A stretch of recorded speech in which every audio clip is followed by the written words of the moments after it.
Chapter 5, Almost Famous as N. Here we go, you're another chapter. Thank you for all your reviews, even the nasty ones. In response to those, I think a little housekeeping is in order. First, we're saying that Bellatrix's 17th birthday has occurred since the 1st of September 1975. She may legally apparate and perform magic. That being said, we have gone far beyond saying that Harry spent a number of years playing cops and robbers with the Death Eaters instead of killing Voldemort at the end of his 7th year. As far as changing canon goes, we've had the audacity to change Bellatrix's birth year. It isn't 1951 anymore, though she is still older than the Marauders et al. Also, in response to a more polite reviewer, I am affirming that we're ignoring the events of Book 6 and 7, though we are still using Horcruxes. And for you people who have taken potshots at us about Bellatrix spitting out Muggle fraser so you have a little more faith, you might consider it a hint instead of labeling it as a mistake. With that said, I hope you enjoy reading this chapter. We certainly enjoyed writing it. Lord Silvere. Chapter 4 by Lord Silvere unclaims solace. Harry spent most of the day trying to hide from Tom and the rest of his patrons.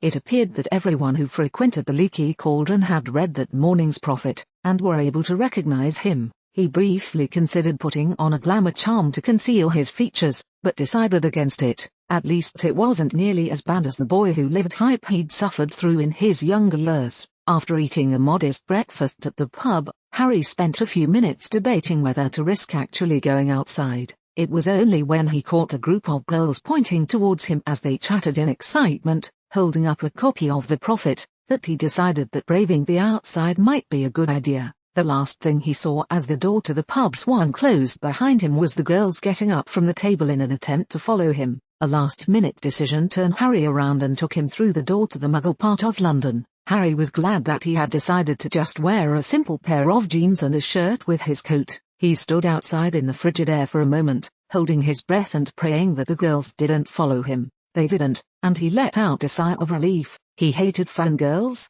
Zipping up his windbreaker and muttering a quick warming charm, he set off in no particular direction. He spent an uneventful day wandering around the streets, enjoying the way he could just blend into the Muggle environment. It was Christmas Day, and aside from a few straggling shoppers who were desperately trying to find Christmas gifts, or were trying to return them, the streets were deserted. It was snowing lightly, and the ground was coated with a fine sheen of white that crunched under his feet. He didn't realize how much time had passed until the ringing of old Big Ben announced that it was late in the day. With his start, Harry looked up. The sun was already setting, which was no surprise this late in winter, even though the clock had just only chimed 5 in the afternoon. Harry quite easily found his way back toward the Leaky Cauldron. It was ironic that, as much as the wizarding world disliked having anything to do with the Muggle world, in the later days of the war, it had been their salvation. Safe houses in the Muggle world had been used to house government officials and high-ranking order members in an attempt to protect them from assassination attempts.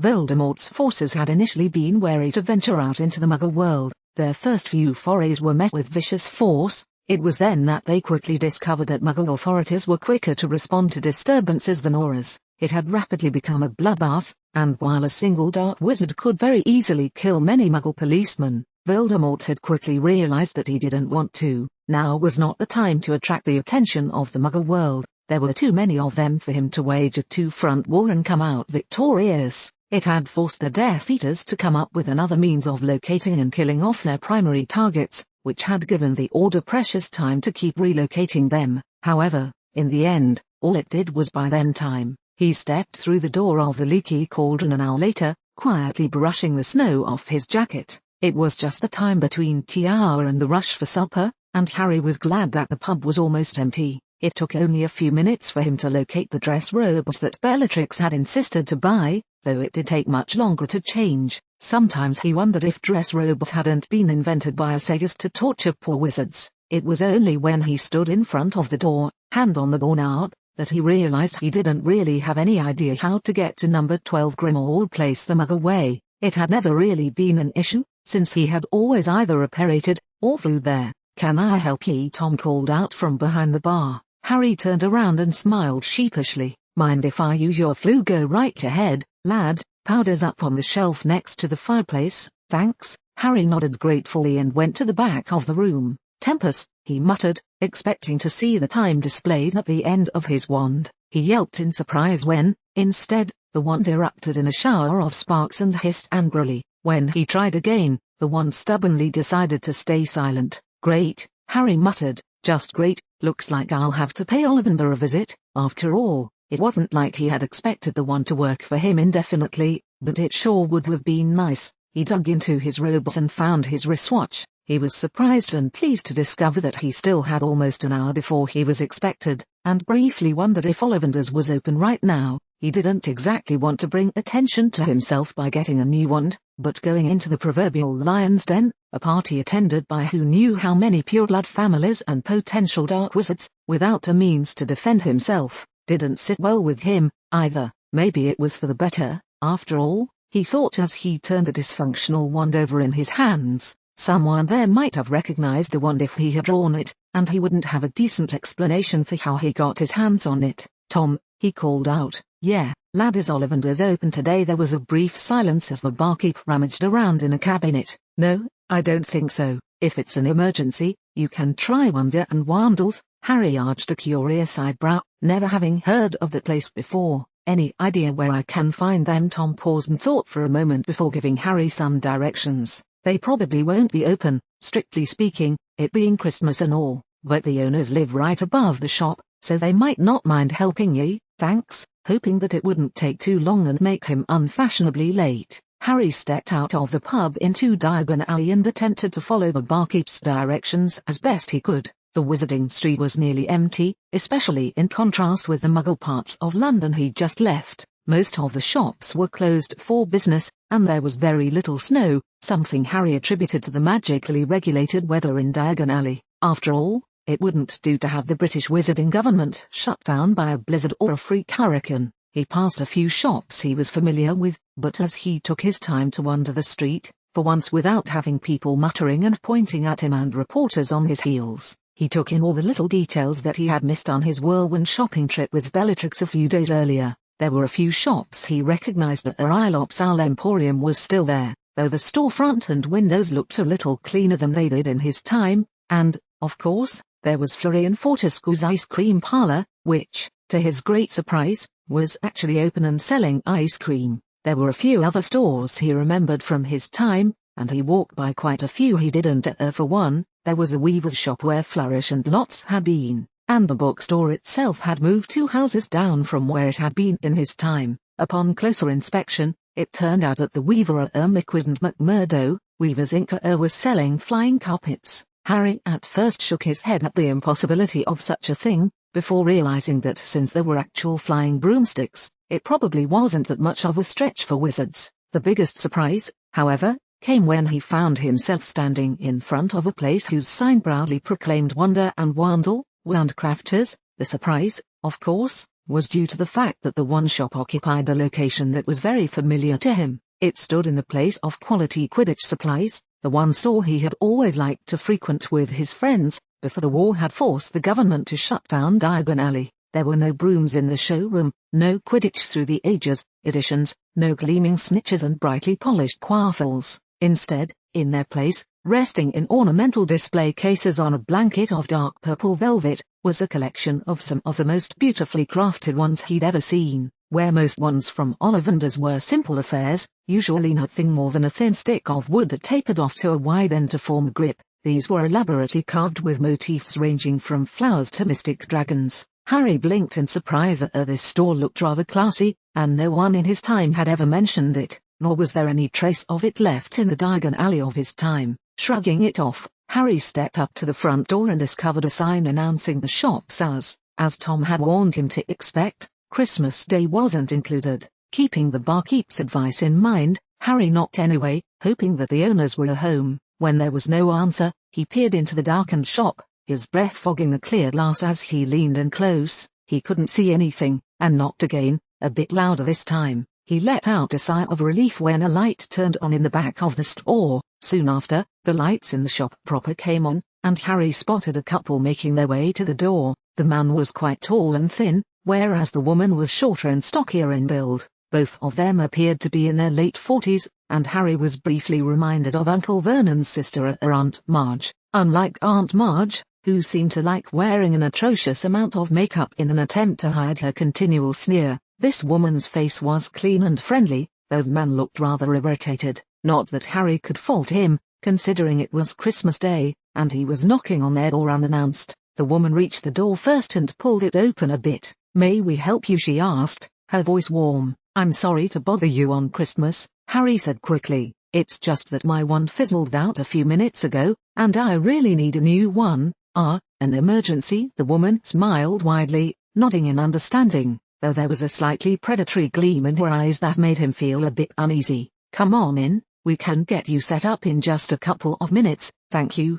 Harry said, stepping into the shop. The woman bustled around the place, looking for something, while the skinny man stood behind a counter, seemingly bored. "Just give me a moment to find our measuring tape," the woman called out from the back room. "Forget the tape, dear, he looks like a 9-incher to me," the man called back. When she didn't reply, Harry glanced around the room nervously, trying to make some conversation to ease the awkwardness. "So you're Wanda and Wandle?" "No," the man said with a shrug. "They were my grandparents. They are now both dead. I'm Wendell, that's my wife Wendy." "I see." Apparently, the Wandcrafter's grandson decided to continue to carry the conversation while his wife continued to bustle in the back room. "So, what exactly happened to your wand?" Harry smiled sheepishly. "It kind of fizzled out when I went for a time spell." "Nothing serious?"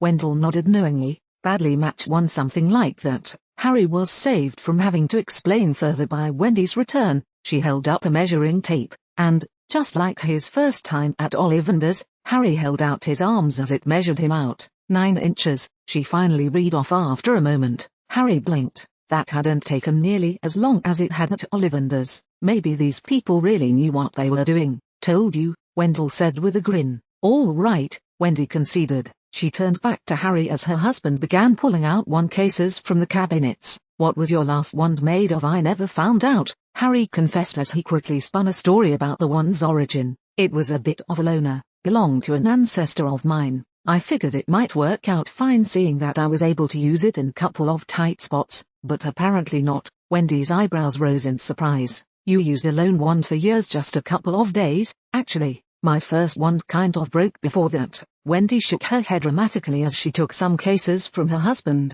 "Antique wands are utterly useless. We believe that one ought to buy a new wand every couple of years or so. Why? We have clients who go through their wands in a few months. After all, if the wand chooses the wizard, what happens when the wizard changes who he is, a couple of years down the road?" "I've always wondered about that," Harry mused. "All right, 9 inches. Come over here, dear." Harry followed her over to the table, where her husband had set out a long row of wands in parchment envelopes. Each envelope was printed with a different pattern. After a brief moment, Harry recognized them as the same motifs carved on the wands on display in the window. "Just pick a design you like and try it out," Wendy encouraged. Staring at the available motifs, Harry immediately found a few that he was sure he didn't want to pick. Running around with a wand carved with little bunnies wasn't exactly something that was high on his list of priorities, and he wouldn't want to be caught dead with a wand carved in rat motifs, of all things. Some of the designs were a step up from that, but roses just wasn't his thing, and he didn't think he'd garner a lot of respect with a wand covered in tiny dragons or unicorns. Although, he had to admit, they did look rather cute. He finally opted for an abstract design that did look rather nice, and was about as close to a plain wand as he could come in this place. He reached in and picked up one of the corresponding envelopes. "Excellent," Wendy exclaimed. "Open it and give it a try." Harry was pleased to discover upon opening the envelope that it contained a rather plain-looking one with an innocuous carved motif that he decided he could come to like. It was a dark brown hue. "Oak, maybe." He gave it an experimental wave, and was delighted to see sparks fly out. "I guess it works," he observed, though he noticed that they were distinctly duller and smaller than they had been when he had been matched with his original holly wand. "Wonderful," Wendy declared gleefully. "Will you be taking this one?" "Then I guess so. That'll be 5 galleons. Harry fished out the requested money, wincing internally at having to shell out more of his dwindling stock of gold, and handed it over.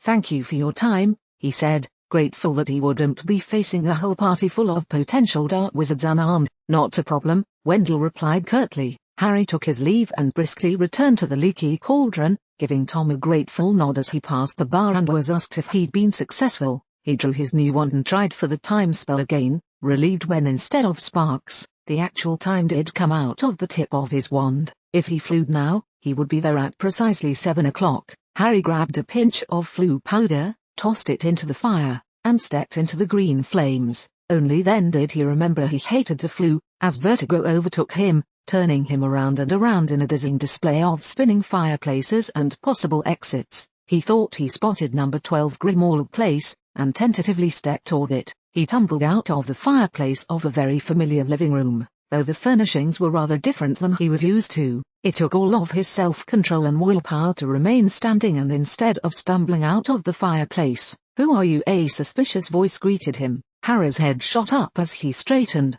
and he came face to face with the late Mrs. Walburga Black. Well, she was dead in his time, but here she was alive and well in the flesh. Her portrait, Harry absently noticed, barely did her justice, as it probably had been painted a few years in the future. Right now, she was a strikingly beautiful woman, somewhere in her mid-40s, he guessed, though she looked about as young and fit as any 30-year-old. Her voice also wasn't nearly as shrill as her portraits had been, but the piercing glare that seemed to evaluate him and measure him up to some unknown standard was already present. Mr. Harry Ashworth. He straightened his posture and made to absently brush some soot off his cloak, schooling his face into a neutral expression. It wouldn't do to give away the fact that he recognized her now. He resisted the urge to squirm under her intense scrutiny, and after a second, he seemed to have passed as she nodded haughtily and waved him in. "Madam Walburga Black," she gestured to another woman who had just entered the room. "This is Druella Black, née Rosier, my sister.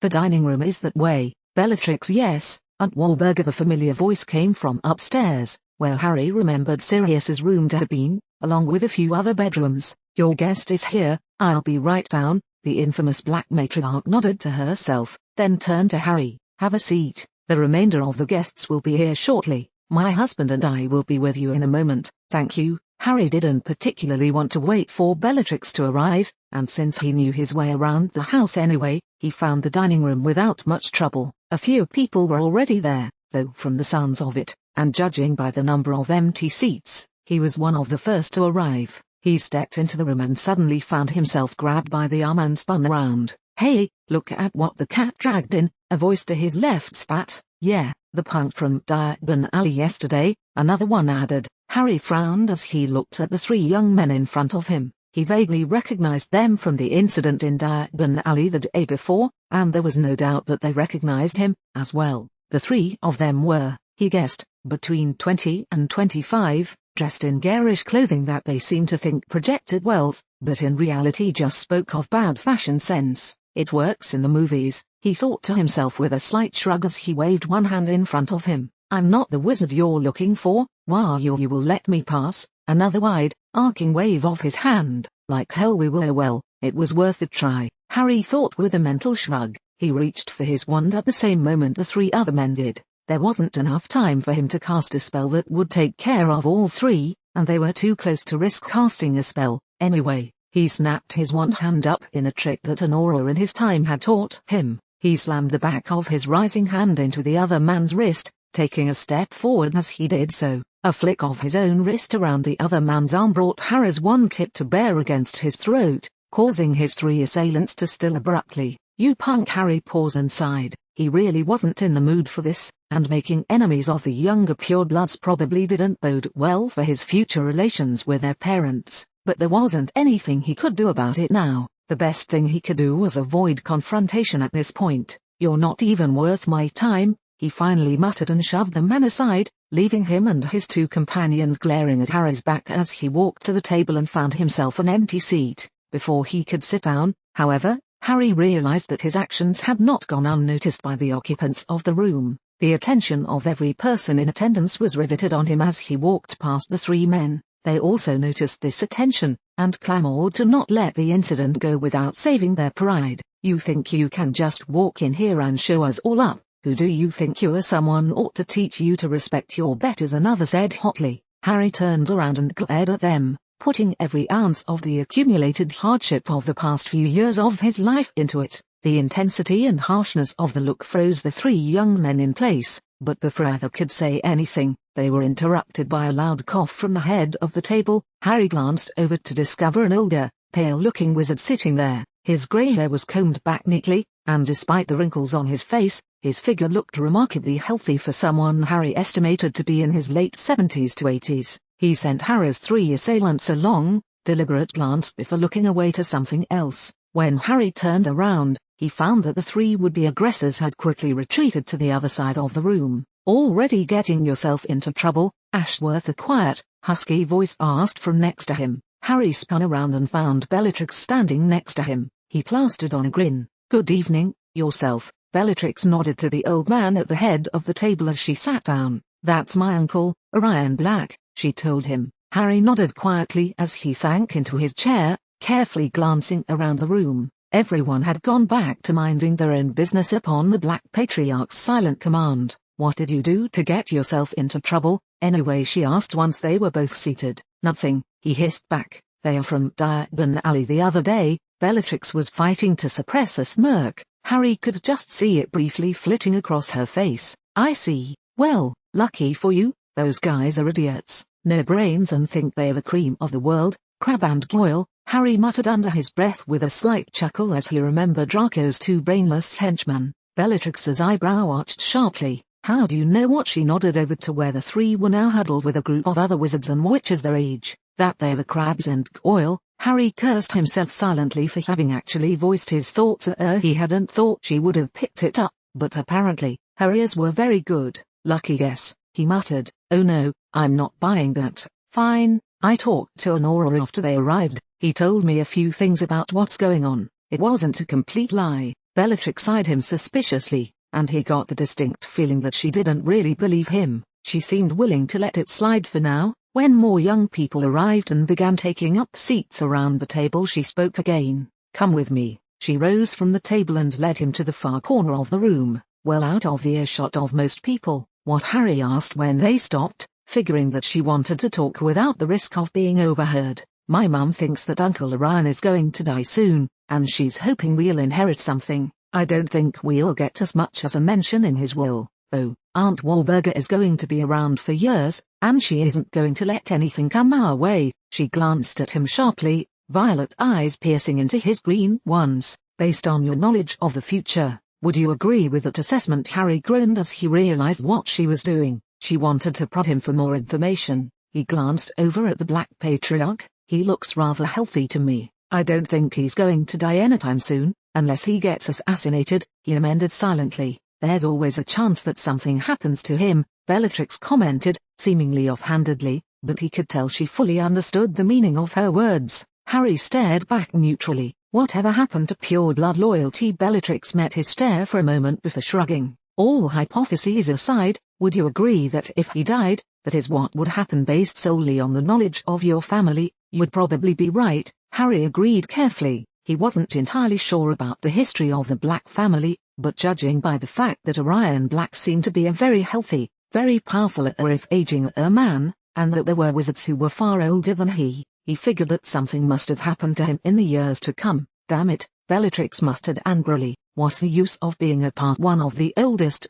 most prominent, pure blood families if you don't even get to be rich?" Harry shrugged, suppressing a mental smirk. It seemed that Bellatrix wasn't so different from the other young purebloods. After all, money and power still were at the top of her priorities, which meant she could be manipulated. She was just being a little more intelligent about choosing which battles to fight. That, at least, gave him some sort of ease as he figured he could probably safely judge the way her loyalties would shift in the future, and when he would have to start watching his back. "I never saw any particular advantage to being rich, myself," he commented absently. "How ironic," she sighed, absently turning her attention to the other guests in the room. "You don't care about ancient and noble names, money, or power, yet you become the heir to the entire Black fortune while my sisters and I get married off to the highest bidder probably chosen by my overbearing aunt." All Harry could do was shrug again. She was right, or at least as far as she and Narcissa were concerned. Andromeda had gotten away, but it had gotten her disowned. Not that that had been a bad thing, considering how the rest of her family had ended up. Bellatrix observed him carefully, looking for any sign of a confirmation. Well, am I right? Did I get married to some rich bastard to breed his useless children and become his trophy wife? I think it'd be better for everyone if I just kept my mouth shut about the future, he told her quietly, though he had to fight down the urge to grin like a maniac. Though Bellatrix had never had any children, her sister Narcissa had certainly given birth to a useless child, and the thought of Bellatrix being a trophy wife of any sort was a chilling contrast to what she had actually become. One could only hope, he thought to himself, the world might have been a much better place, and the war with Voldemort a lot easier, if she had been a trophy wife and nothing more. I don't think so, Bellatrix disagreed. You have no desire to return to the future. That tells me one thing, you don't like whatever happens there, and you're planning to make changes. I don't know what you're planning to change, but if it's got anything to do with me, I'm entitled to know about it. What I intend to do is none of your business, Harry replied evenly. He'd tried the nice approach, and went for bluntness now. The hell it is, Bellatrix hissed. You know me, or at least, you will know me. I am certain of that much. That means whatever you do will directly impact what happens to me. She glared at him. Trust me, you do not want me as your enemy. Harry suppressed a smirk. Compared to the Bellatrix of his time, this version of her was no threat. She was skilled and powerful, that was for sure, but she was nowhere near what she would become in a decade or two. No, most of her power right now was in her social connections. Not that Harry cared much about those, they were merely a means to meet Voldemort, and kill him before he could start any of the madness that would erupt in the future. Like it or not, Black, whatever I do to change the future concerns no one but me, and old Tom, Harry added mentally. Bellatrix's violet eyes flashed in anger. Awfully high-handed, aren't we? Harry clammed up, deciding that the conversation was over. Arguing with her at this point was useless, and he refused to reveal anything more. He knew why she was angry. There was no altruism behind her reasoning. She wasn't trying to force Harry to reveal his knowledge of the future to make it better. Instead, she wanted that knowledge for her own personal gain, wanted to know if what he would do would benefit her. She felt threatened, because whatever he did without her knowledge would be beyond her control. A crazy idea sprang into his mind, to feed her just enough information to convince her that he was on her side, that whatever he did would be beneficial for Bellatrix Black in the future. In a single move, he could snatch her up and deprive Voldemort of his most notorious and arguably most dangerous follower. However, as quickly as that idea had come, he discarded it. There were simply too many unknowns about the Bellatrix Black of this time. He didn't know if she would honor the commitments she made, and while he knew what motivated her, power, wealth, and ambition, there was no guarantee that she wouldn't find the coming Dark Lord's offer that much more promising, or that she would strike out on her own. No, for now it would be much too risky to let anyone know of his plans, even the 17-year-old with the connections. Yes, he admitted, it is high-handed of me. I am making decision for everyone I ever associated with in the future. However, it isn't as if I've got many options, and you can be assured that whatever the future is, any changes I make will make it better for everyone involved. She eyed him suspiciously. You're a fighter, she concluded. You've been trained for warfare. I read the report in the paper, and listened to what those brain-dead idiots were saying after they got their parents to bail them out of jail. I used stunners and banishing charms. Harry defended himself. It's not about the spells, it's about this. She tapped her temple. Tactics, knowledge, experience. You didn't even blink when I asked you about demolishing a group of ruffians back at the inn, which tells me that you're no stranger to combat.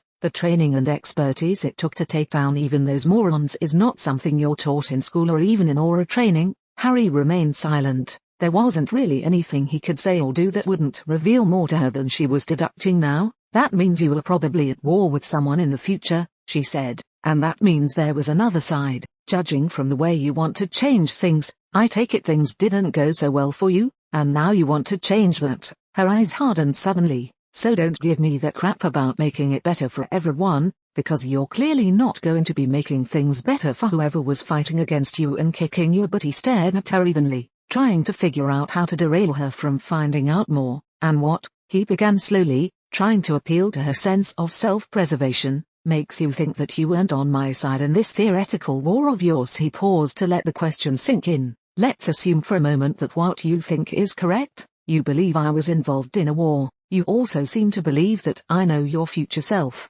You figure it out. He could almost see the wheels turning in her head as she mulled at new information over. Her eyes clouded over as she frowned, and finally shook her head. So if I was on your side, why won't you tell me what's going on? Then Harry waved a hand dismissively. It's all theoretical, at least, to her it was. He was almost afraid of how quickly she had deducted things from things that he had done without thinking about them. She stared at him intently, and then sighed. I suppose so, for now, at least. I suppose I can keep helping you for a price. Harry wasn't sure how much Bellatrix would value being one of Voldemort's lieutenants, but as far as his own opinion went, there certainly were better fates. Let's just say that if you stick around and make the right choices, you've got plenty to gain, including an actual life for yourself. He thought to himself. How much? A lot, she hummed in thought. If you were to change the future, how significant of a change would it be? Extremely, Harry replied curtly. Significant enough to become the Minister of Magic. If people were to find out that you were responsible, perhaps. Sure,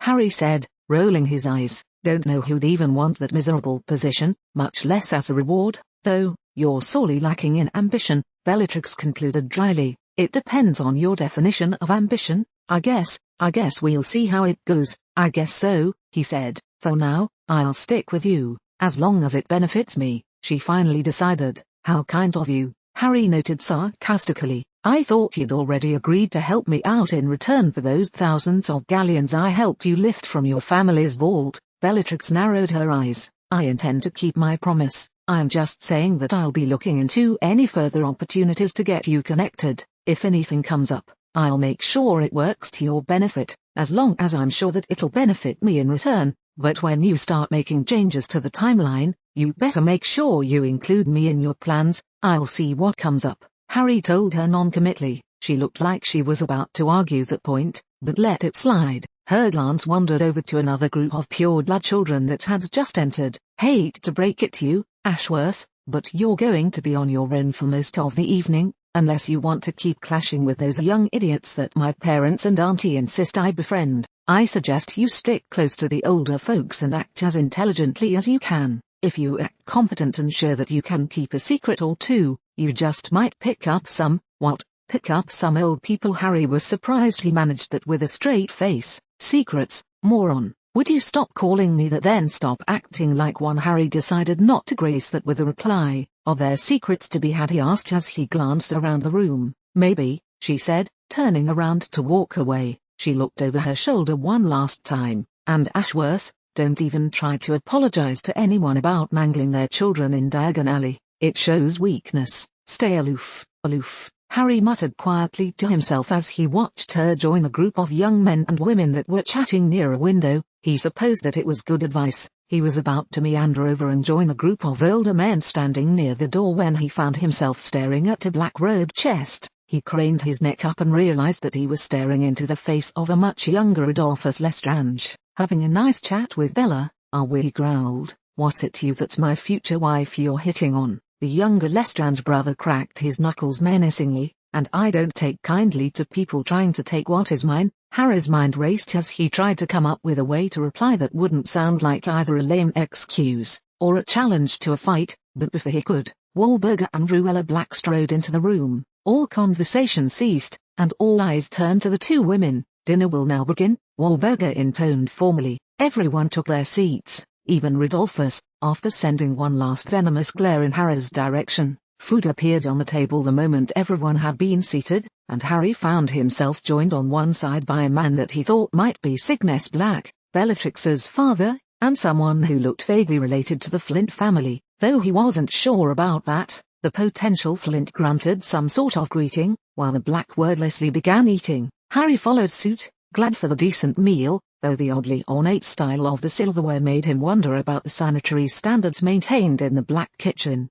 He desperately tried not to think about Creature and the heads of the house elves that had been on display on the wall when he had first been to Grimmauld Place before his 5th year at Hogwarts. Harry was silent for most of the dinner, until an old man who bore a striking resemblance to Lucius Malfoy addressed him. The young time traveler could tell that the silence around him had nothing to do with a lack of interest on the part of those present, because as soon as he was addressed, he had everyone's undivided attention. So, Malfoy began slowly, you must be that young fellow we've heard so much about, Harry Ashworth, is it? That would be me, Harry responded evenly, setting his face into a blank expression and maintaining eye contact. You must be a Malfoy. An arched eyebrow was his reply. Indeed, your skills with a wand are rather impressive, if the paper is to be believed, the black on Harry's left commented. Harry glanced over. Never show weakness, he thought to himself, against a couple of untrained thugs who are too busy fighting each other to put up a decent fight.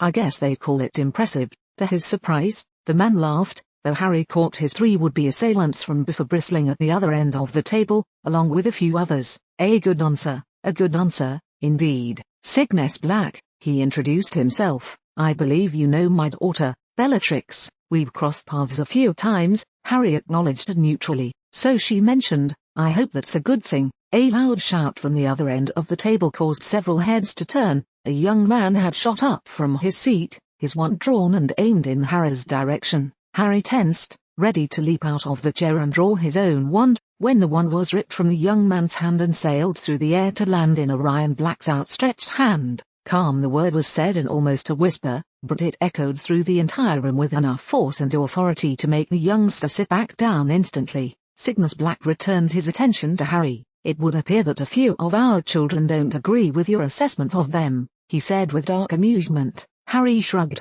What else did you want me to call them? They hardly know how to hold a wand straight and cast a curse, and were so busy yelling insults at each other that they didn't notice how much destruction they were causing or that I was behind them. I take it you don't approve of their actions in Diagon Alley, then Malfoy asked evenly. Harry looked over and met the man's stare. Whatever their conflict, what I don't approve of is the manner in which they resolved it. They acted unbecoming of their status. He must have said something right, because Malfoy nodded in approval. Indeed, in fact, that is what most of us here believe. He glared down at the end of the table, cowing the few young purebloods there that had been in the process of rising up again. But all speculations aside, I would be very interested to hear what a young man such as you does for a living, especially since you are a foreigner. Yes, Harry knew enough to know that professing to do nothing would be the best way to utterly convince everyone that he was up to something nefarious. He opted for a neutral reply. I heard that there were opportunities for the ambitious sort here,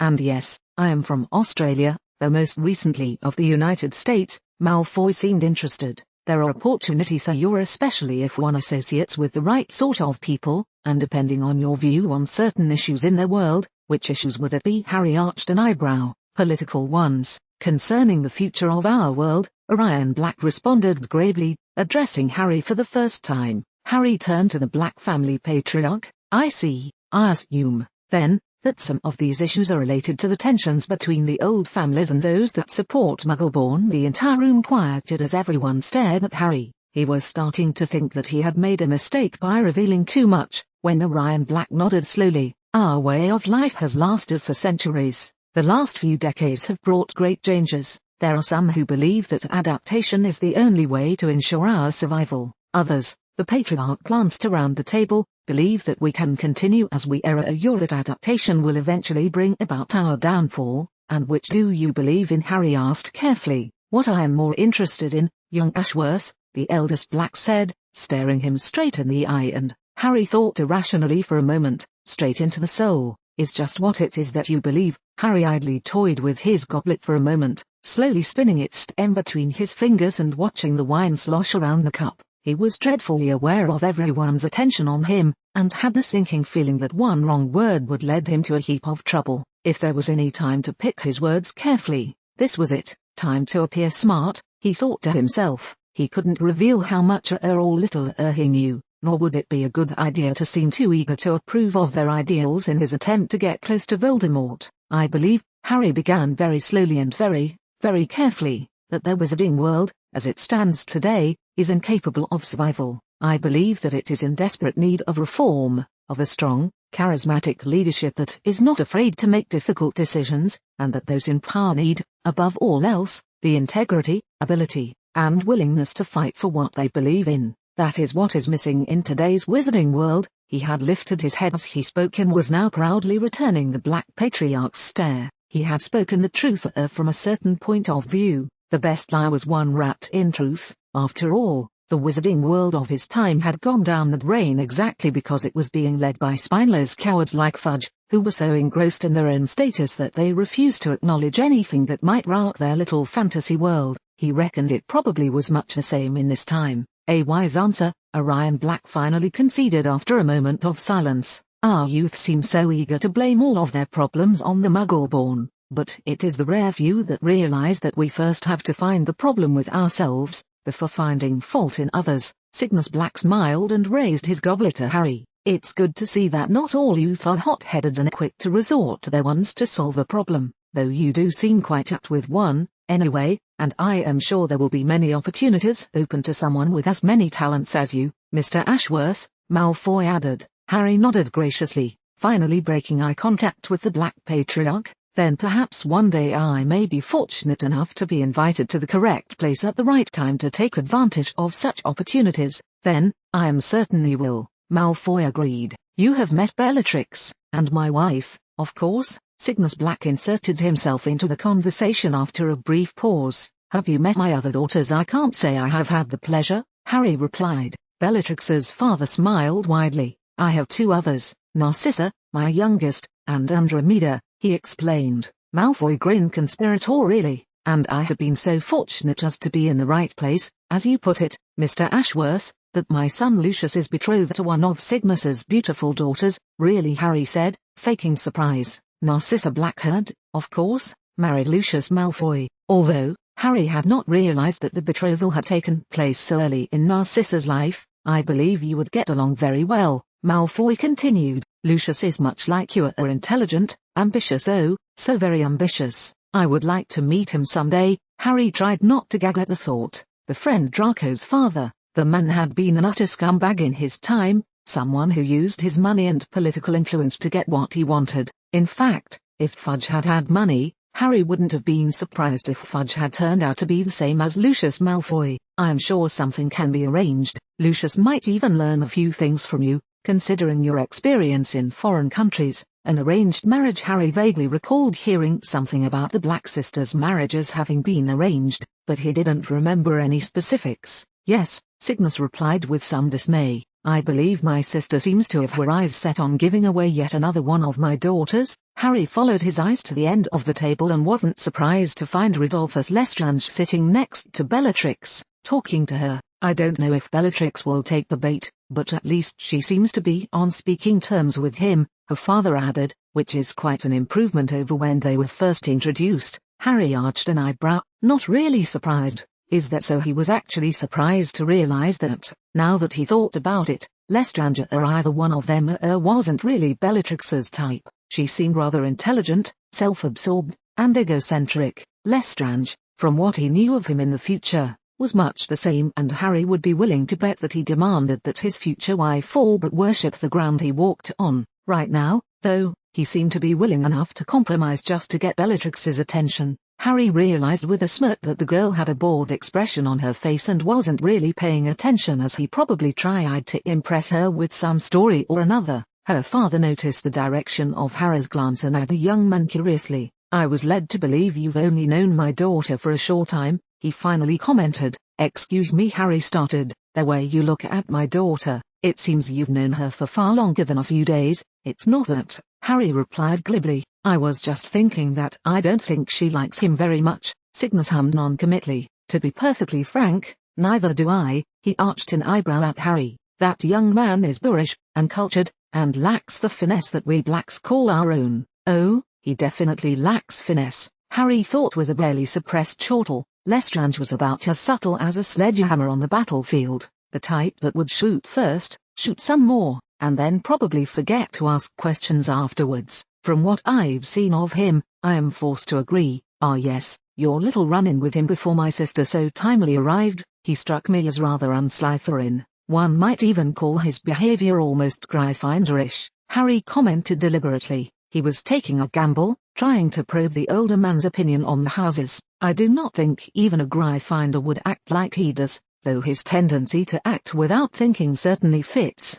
Bellatrix's father narrowed his eyes. But that is not truly your opinion of the houses, is it? Pardon me, Bellatrix explained to me your little speech a few days ago, when you prevented her from having a confrontation with that Potter boy. I see, Harry frowned, realizing that he probably should have kept his mouth shut. As much as he hated to admit that Snape was right, he really did have a tendency to act first and think later. You would be right, then, You seem to have a rather interesting view on things, Mr. Ashworth, not to mention the fact that you seem to know a lot about the wizarding world in England, despite the fact that you're not from here. Something like that hardly goes unnoticed. I like to know what is going on in the world. Harry shrugged. In times like these, I believe it's important to know what is happening, especially somewhere I plan on going. Laudable, signified Harry critically. I would have to say, I am impressed, Mr. Ashworth. I did not think much of you when Bellatrix first came to us with the idea of inviting you to this gathering. After the incident in Diagon Alley, some of us had begun to suspect that you may, in fact, be a mercenary of sorts from the radical wing of our political opposition, and now some still believe that you are a mercenary. No doubt. How about you? I do believe I would approve of you more than I do the Lestrange boy. Cygnus glanced sharply to the side at his sister. Just make sure Walburga never hears I said so. My lips are sealed, Harry replied, fighting down his shock. The last thing he wanted to do was end up engaged to Bellatrix Black. He hated the woman, for heaven's sake. To his utter relief, her father switched topics, and Harry spent the rest of the evening in surprisingly pleasant conversation with him and the elder Malfoy. When Malfoy and Black moved on to strike up conversations with others after the meal concluded, Harry took the opportunity to make his rounds. He resolved to at least become acquainted with everyone in the room, the more intelligent ones, anyway. Before leaving, he managed to accomplish it by quietly joining the various cliques, one by one, who were grouped about the room and then participating in whatever conversation they were having long enough to at least make a couple of intelligent comments on the subject being discussed, and in some cases, even to tell them more about himself and the fake history he'd made up.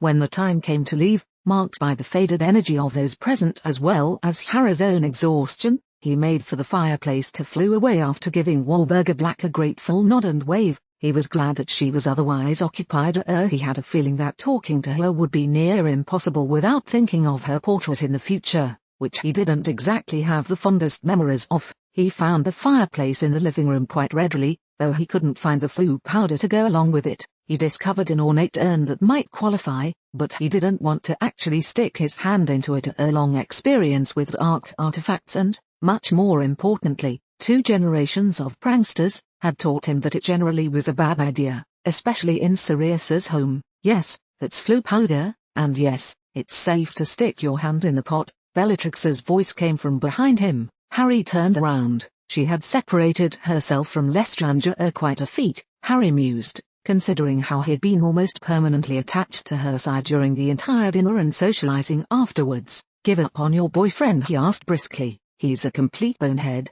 she informed him. Actually, that's a lie. He doesn't even have enough brains to qualify as a bonehead. Then what's that make him? Bellatrix shrugged. A slug, or something. Harry suppressed a chuckle, especially knowing what he did about Bellatrix and her future husband. He couldn't help but wonder, just how much had that marriage changed her, and how much had she changed, to accept it as she must have done at some point in the future. You want some advice from my secret knowledge of the future? Always, Bellatrix replied, her eager eyes betraying her hope that Harry would tell her something useful. Remember that Lestrange any Lestrange, really has the brains of a slug, and you'll go further in life than you did in my time. You Bellatrix made a face. Does that mean I actually marry him in the future? Harry frowned, realizing what he'd just let out. Forget I said anything, he said as he turned back around and reached into the urn, grabbing a handful of flu powder. He tossed it into the fire and watched the flames flare up. No, wait. Bellatrix took several steps forward. Tell me, please. Harry ignored her and stepped into the fire before she could follow him, cursing himself for letting something like that slip.